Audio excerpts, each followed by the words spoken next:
last two videos seem to be dark, and that's because it's always dark in my van as soon as the sun goes down, before it rises properly in the morning. So I thought, two things I thought. One is I'm going to invest in another couple of rechargeable lamps, that's for sure. That's one of them. And the other one is, and I've got a car at my tail now, he's not very happy because I'm not doing 50 mile an hour. And the other one is that I am going to film more in daylight. Yeah, that's it. Guy's right up behind me. Yeah, I'm going to have to wait. Anyway, I'm going to turn off in a bit anyway. I'm going to head on the left. I'm doing a morning drive around to recharge the battery. I've leisure battery. I've got I decided to take the day off today from work. I've got some holidays still due because it's been a shit week then, bit of shit week, and been tough. And also I had this gastric bug thing, and but I had a little bit of time off. I'm now suffering from the after effects, feeling a bit drained, to be honest, so I ain't got to go back to work now until Sunday.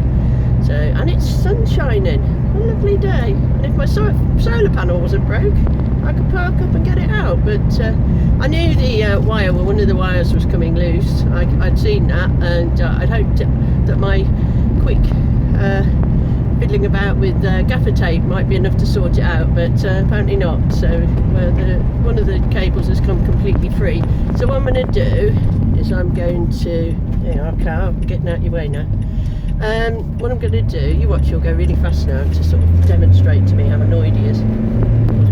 Anyway, what I'm going to do is I'm going to have to take the little lid off this little plastic box and try and fix it, basically. Oh no, I mean, it cost me 80 quid, that panel, so I'm not chucking it out. But yeah, it does mean for a few days until I get it sorted, maybe tomorrow, I won't have any solar.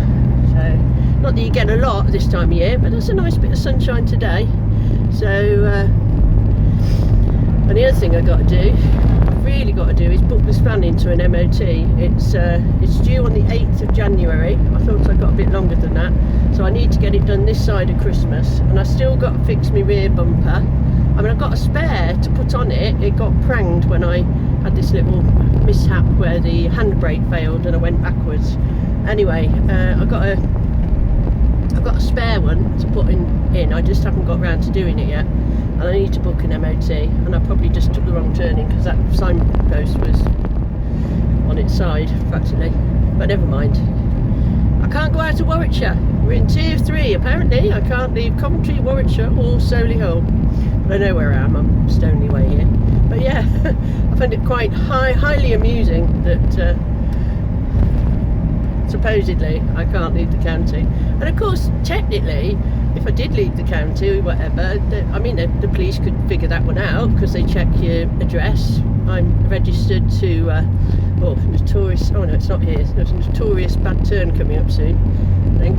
But yeah, technically, because I'm registered at my daughter's address, the Cabanis, they could say, oi, what are you doing here? You don't live here. And I was really hoping to get to Wales soon as well. I wanted to go to this church in Cumbran. It's a brilliant church, and we've got the opportunity over the next few weeks. I'm still wondering whether or not to just nip over the border and get over there anyway.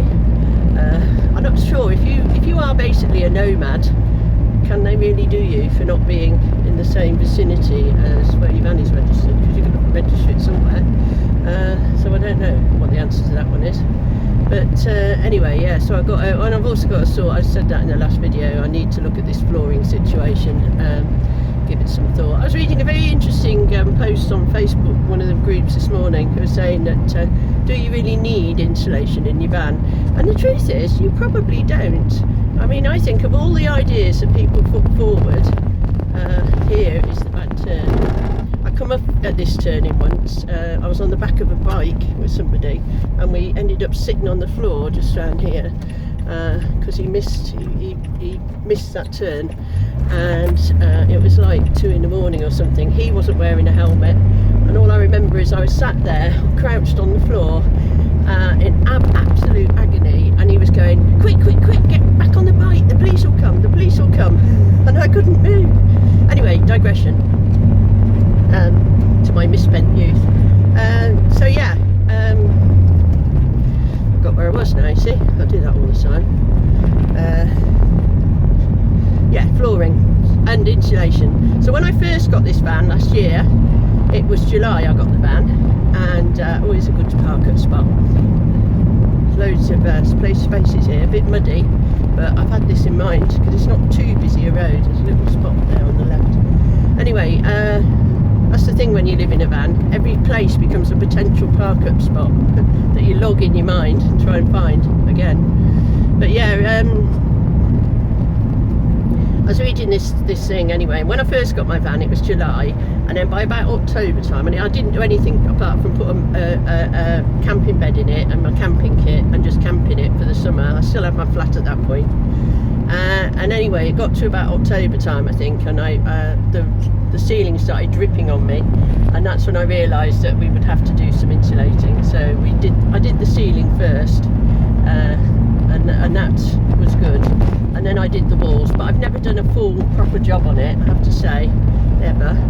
I mean, all I've done is use this stuff I bought off eBay. I think it's Dacron. It's advertised as insulation for camper vans, about 35mm thick. I covered everything with that, sprayed it on, spray adhesive, high temperature spray adhesive. I learned that lesson quite quickly when it all fell off one day in the heat. But yeah, and then I covered that with that cheap reflective stuff you get from Homebase, and then I put some of the ply paneling. I got someone to put some of the ply paneling back on top of that, and my grandkids painted it purple, and the rest has just been left as bare, just the reflectics, apart from the ceiling, which I did a very rubbishy job of covering with a giant sort of multicoloured scarf thing, and I quite like that, but it just, every now and again I have to stick it back up a bit. But I thought there's no much point doing much more than that really in this van, because much as I love her, in the future I'm definitely planning to get a bigger van, so there's not much point in doing masses. But anyway, this was my attempt to do a video. I've got tail now, 3 cars, but it's still only 50 miles an hour. So yeah, this is my attempt to do a video that's not me sat in a van in total darkness, in case you think I'm living in a sort of cave and really depressed, because I'm not depressed. And I absolutely flipping love van life so much, I really do, and I would never ever ever now go back to living in a house. And I've told the kids if I get old, then they must never ever put me in a home because I think I'd go mad. But anyway, I'm going to attempt to turn the camera off now while I'm driving, which should be interesting. And then I'm going to figure out which turning I should have took. Oh, the other turn, that'll do. Better than nothing. Okay, I'll turn it off now.